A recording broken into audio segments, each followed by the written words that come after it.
সুপ্রভাত সকলকে। এই যে ঘুম থেকে উঠে সব সংসারের খুঁটিনাটি কাজ নিয়ে শুরু হলো আজকের আমার ব্লগটি। এই যে তোমার দাদার চা বিস্কিট এখন দিয়ে দেবো। আমার চা খাওয়া অনেকক্ষণ আগেই হয়ে গেছে। দাদা একটু বাজারে গেছিলো জন্য চা না খেয়ে গেছিলো। এবার আমি এই যে ভাত বসিয়ে দিয়ে এসে আমি কিন্তু এই কাচাকাচি করতে আসলাম। না হলে তো সময় ঠিকমতো ধরতে পারবো না। শুধু রান্না করার পরে আবার যদি কাচাকাচি করি বা কাচাকাচি করে যদি রান্না করি তাহলে তো সব লেট হয়ে যাবে। এই জন্যই ভাতটা বসিয়ে দিয়ে আসছি, এবার কেচে নিচ্ছি। এই যে আমার ছোট পণ্ডিত দেখো কোমরের মধ্যে হাত দিয়ে সব জ্ঞান দিয়ে যাচ্ছে আমি কি করছি এখানে। এগুলো সব রোদের মধ্যে বলেই যাচ্ছে ওকে, তুই যা ভিতরে যাও, যাবে না, ওখানেই থাকবে ওই। এই যে আমার কাঁচা ধোয়া সব হয়ে গেল। দেখো ছাদ ভর্তি জামা কাপড়, প্রতিদিন আমাদের বাড়িতে মানে কাঁচা থাকেই। এই যে আমার ভাত হয়ে গেছে, তারপরে এই যে একটা ঢেঁকির শাক করেছি আর নিরামিষ তরকারি আর ছোলার ডালের বড়া আর ছোলার ডাল। এখনও ছোলার ডালের বড়া হবে, তারপরে যে নিরামিষ তরকারিটা জাস্ট বসিয়েছি কেবলই। মানে খুব তাড়াতাড়ি করছি, সব একদম তোমাদের সাথে শেয়ার করা যাচ্ছে না একভাবে। তো মানে এদিকেও করছি ওদিকেও করছি, এইভাবেই করতে হয় সংসার, না হলে হয় না। তারপরে ছোট বাচ্চা, জানোই তোমরা যার যার বাড়িতে ছোট ছোট বাচ্চা আছে কিভাবে করতে হয় সব দৌড়িয়ে দৌড়িয়ে এদিক থেকে ওদিকে। এই যে পনিরটাও করছি, এটা হচ্ছে তিল আর পোস্ত দিয়ে এই পনিরটা করছি আমি।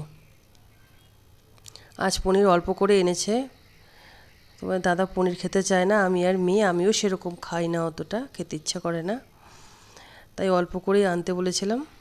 এই যে একবারে এখানে তিল আর পোস্ত বাটাটা ছিল, দিয়ে দিলাম। এবার এটা ভালো করে নাড়াচাড়া করে যে পনিরটা দিয়ে দিচ্ছি এর মধ্যে। এই যে ডালের বড়াও হয়ে গেছে, ডালের বড়া আরও ছিল, আবার দুটো তোমাদের দাদা খেলো, যেন কমে গেল। এই যে এবার আবার ঘরের একটু পরিষ্কার স্নানের আগে করে নিচ্ছি। খুব ধুলো পড়ে যায়, বলি যে তোমাদের সাথে যে এত ধুলো পড়ে, মানে দু একদিন বাদে বাদেই মুছি, প্রতিদিন যে মুছতে পারি সেরকম না, মানে দুদিন একদিন বাদে বাদেই মুছে রাখি সব।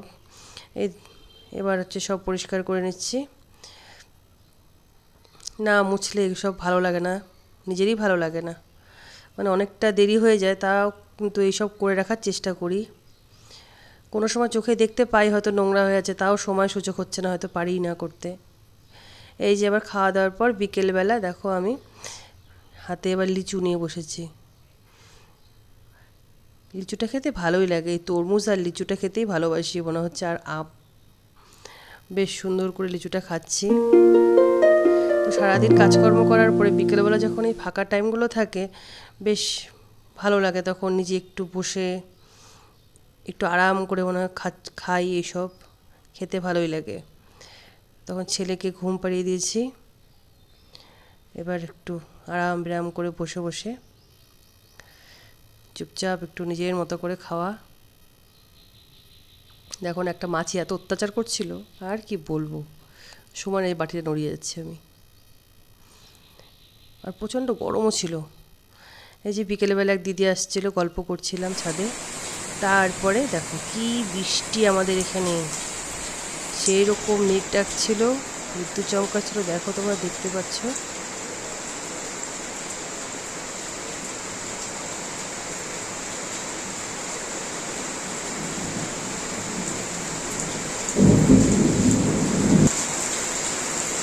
কি অন্ধকার, টাটা, সবাই ভালো থাকবে, সুস্থ থাকবে, অবশ্যই আমার পাশে থাকবে।